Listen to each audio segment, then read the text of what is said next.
Inflation is at multi-decade highs, and yet more people in the United States are retired at 55 plus and 65 plus than were just a few years ago. That means more people need to figure out how to stretch their dollars. And for me, going overseas is the best way to do that. Here's how to retire better overseas.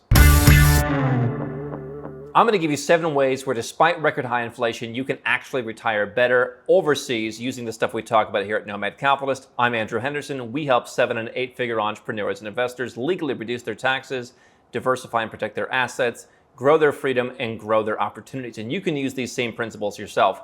The first one is taking advantage of a strong dollar. And so even though inflation is crazy right now, the double whammy you've seen in places in Europe and in many places in Asia is 15 to 25% decreases in the currency over the last year. Now, if you're not in dollars, perhaps you want to take advantage of the opportunity to stop the bleeding. You can get bank accounts in other countries, whether it's something as small as Georgia or Singapore or the UK or Switzerland, depending on how much you want to deposit. You can hold multi-currencies in most of these international bank accounts. And so if you're in euros, maybe it's too late, or maybe you think the euro is going to go down more against the dollar, but you can hold dollars. Interest rates are higher on dollars than most of their major currencies right now, and so that gives you perhaps more fixed income if you're holding actual cash figuring out your next move. But if you have dollars, take advantage of that to say, I can go overseas and, for example, I can put euros in a bank account or invest euros in a property or invest Malaysian ringgit, put that in a bank account, or buy Thai government bonds and depreciated Thai baht, or go to any number of Latin American or East Asian or any number of countries all around the world. And any country that's not pricing the requirements in US dollars is going to be easier and cheaper to get into. Now, this is not necessarily the case in Latin America, because oftentimes not only countries like Ecuador use the US dollar as their currency, Panama the same, but you'll see other Latin American countries tying the requirements of the income you need to show to US dollars. Now, if you have a pension and you're retired, some kind of Social Security, you'll still probably get it anyway, but the strong dollar doesn't help you as much there in terms of getting into the country. But once you're there, once you're into many countries in Latin America, Asia, and certainly in Europe, your strong dollar is going to go a lot further. And so you can use it to buy property, or you can just use that to rent a property and your expenses are low. One thing you can use is either private banks like in Singapore, where you can hold other currencies and just keep them there, and or you can use services like Wise, where they let you keep a balance, and so you can move your US dollars in and you can convert those to euros if you think there's an attractive valuation, and then just pay those over time, so you don't have to pay your rent or buy a property at spot every time you do it. So the strong dollar is the first way to retire better overseas. The second thing you should look at is, can I sell my home and take the equity out? Again, perhaps you should have acted sooner. We were talking about how property prices couldn't go up forever in the Western world. Everybody said we were crazy, and now what do we see? Property prices are going to drop substantially this year in the US, Canada, Australia, elsewhere.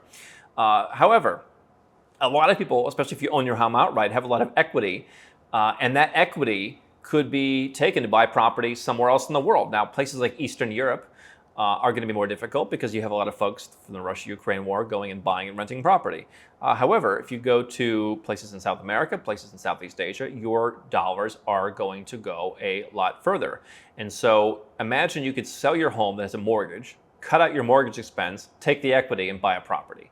I'm not telling you when to sell your home. I will say that if you're leaving a country's tax system, let's say you're retiring, but you still have plenty of dividend income, or you still have plenty of, let's say you're in cryptocurrency. I mean, any kind of income, I guess the more detached from a given country, the better. So like US stock income is maybe a little bit harder to deal with. But if you have some kind of income and you want to leave your country for tax purposes, you, in many cases, shouldn't have a residence available to you. Now, you could rent your home out and just collect the rent. And if you have a mortgage, maybe it covers the mortgage and then some, or it's just extra income. But then you're still dealing with the obligations of dealing with taxes in your country. If you want to leave your country and your country's not the United States, getting out of the tax system may involve not having a home that you can live in many cases. And so if you could sell that house before prices drop further and take that cash and put it somewhere else, that's going to help you retire better overseas, because you're not going to have a mortgage. It's harder to get mortgages in these countries. They're more expensive in these countries, but you could just buy the house with cash and wipe that expense off your books. Or put the extra cash that you make by arbitraging the difference in prices into other investments and create an extra income for yourself. The third thing that you can do to retire better overseas is to have cheaper health care.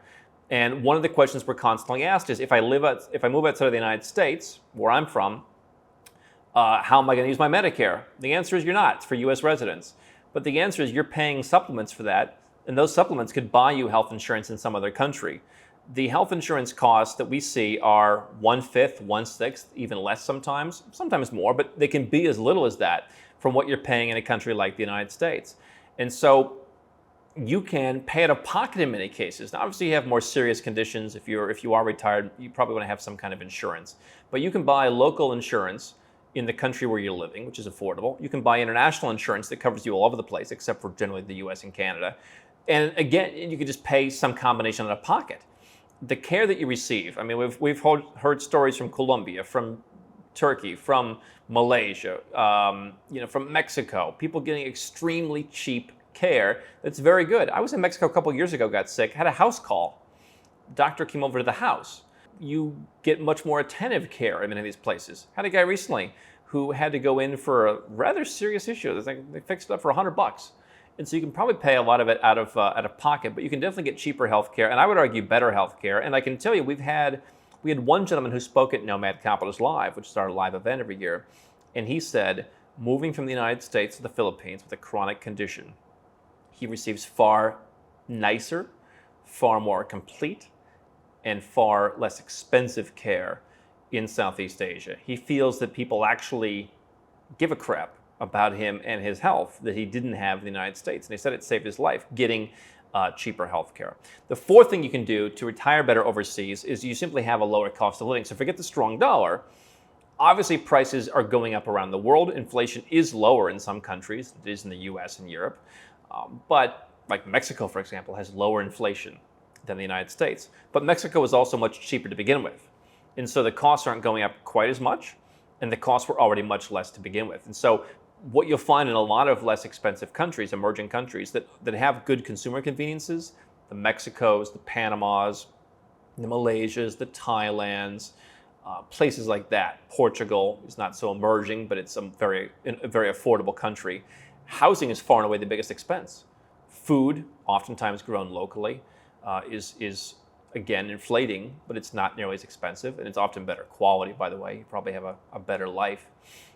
But if you can take the money from number two, take the money from your home equity and buy your home, the carrying cost on property in these places is dramatically less.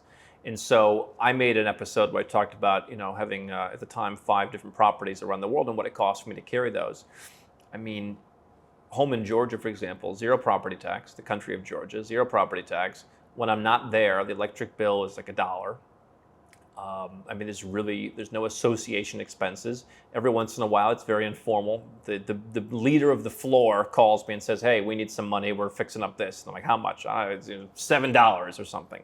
I mean, it really is in the hundreds of dollars a year at worst just to maintain a home. And if you live there, utilities are going to be less than what you'd have in the United States. So you have lower cost of living, especially if you can just buy a home and just eliminate that cost, which is one of the largest growing costs in many of these countries. People are buying property, investors are coming and buying up property, driving up prices. Your actual carrying costs on holding that aren't that high, and everything else is going to be pretty darn cheap. And so you can probably reduce your cost of living in some countries by 2/3. The next thing is, again, similar or lower inflation. So if you're going to deal with inflation, why deal with it in an expensive place? You have countries like Switzerland which have lower inflation. If you are very wealthy and have lots of foreign interest income, dividend income, that kind of stuff coming in, you could live in Switzerland under the lump sum tax program, and you still would save money if you're a multi-million-dollar earner, even though it's more expensive. And even though the inflation is less, everywhere else, just try and find lower levels of inflation, or at least the same, right? I mean, you're paying a lot of money in tax. You're dealing with very high costs. You're dealing with a lot of regulations and the impact of all that in a country like the US, in a European country. And what are you getting? They can't even maintain inflation to the level of Mexico. In the same extent that the United States now has a shorter life expectancy than China.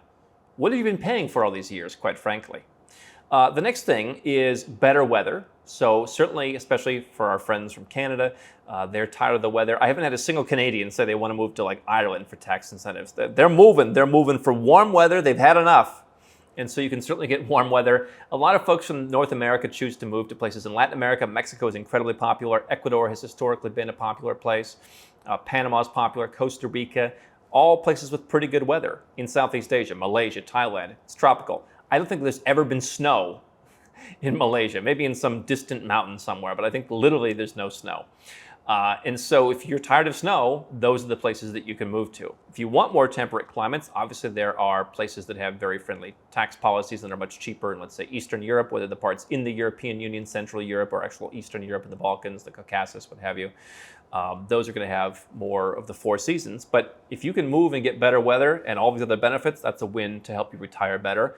And not speaking from personal experience, but having grandparents who say, hey, I function better in warm weather. My body feels better. Not a bad thing to retire better. What you can also do, number 7, is you can get citizenship in another country. I certainly am seeing a growing number of folks who are older, in their 50s, 60s, and 70s, who are looking for second citizenship as a hedge, because if you are at retirement age, you are from the wealthiest generation right now. And what's going to happen to people with wealth in Western countries, especially in the United States, where the tax law follows you no matter where you go?